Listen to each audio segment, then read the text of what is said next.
is Election Day, and each of us as citizens should exercise our right to vote.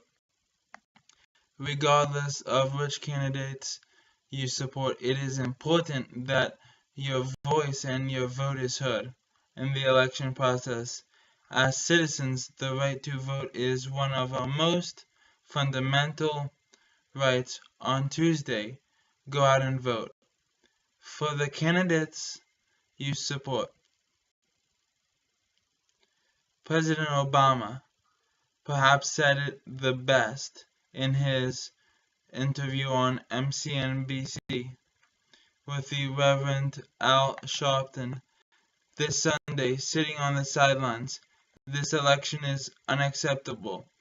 He went on to explain that he would not have been elected president in 2008 if there had not been an extremely large voter turnout. In fact, the state of North Carolina, a state that can swing between Republicans and Democrats and has 15 electoral votes up for grabs, was determined by as little as 2 voters per percent. Those 2 voters made the difference in his winning the state of North Carolina. His words to us for this election: your vote could be the difference that changes the direction of American history. So what are some of the reasons people give for not voting? The Zen College Life study found the following as reasons given for not voting. You think your vote won't count? The way voters are counted for a presidential election can be confusing. Votes cast for a candidate are known as the popular vote. However, it is the Electoral College that determines the winner of the state's electoral votes. What you need to know is that the popular vote in each state determines which candidate the Electoral College endorses. Your vote determines who will win the Electoral College vote for your state. So yes, your vote matters.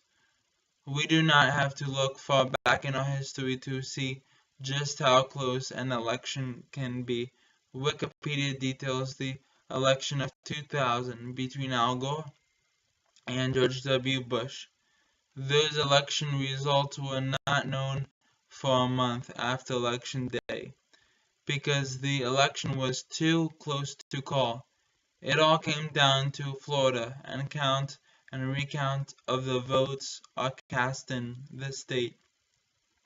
After an intense recount process and the decision of the United States Supreme Court, George W. Bush officially won Florida's electoral votes by a margin of only 537 votes out of almost 6 million cast.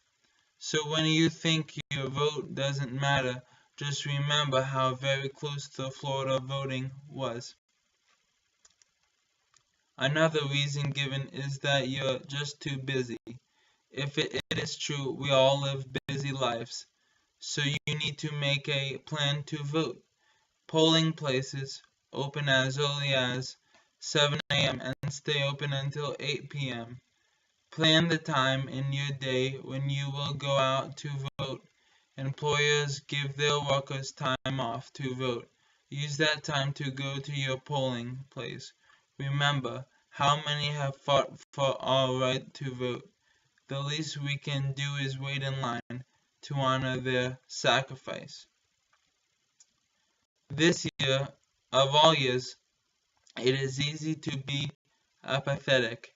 It has been a very long election cycle, over 600 days since the first announced the candidate. We have heard things this year which we have never heard in a political cycle before. It is easy to be sick of the whole mess and just want to sit this one out. Don't do it. Even if we wish for better choices or your favorite candidate didn't make it this far, we must still choose. No choice is still a choice. It is saying will let others decide for me. Is that really what you want? Democracy is messy, but in order for it to work, we must all do our part and vote. The lines are too long. Yes, voting lines can sometimes be long. We all hate to wait. However, the lines move quickly, and with our ever-present smartphones, we can make use of the time, or do what I do and catch up with your neighbors and fellow citizens waiting in line. This is a great chance to see old friends and meet some new ones. You might also think this election is a foregone conclusion. The recent CNN poll shows that Hillary Clinton has fallen below the 270 electoral votes needed to win. Nothing is certain yet. So yes, there are many excuses for not voting, but there are easy solutions to all of them. Once you have voted, then you can join in the excitement on Tuesday night of seeing who will win. Did your choice make history? Is this the year of the upset winner? So the next step is up to you. Election day is almost here. Make your voice and your vote heard. Go vote.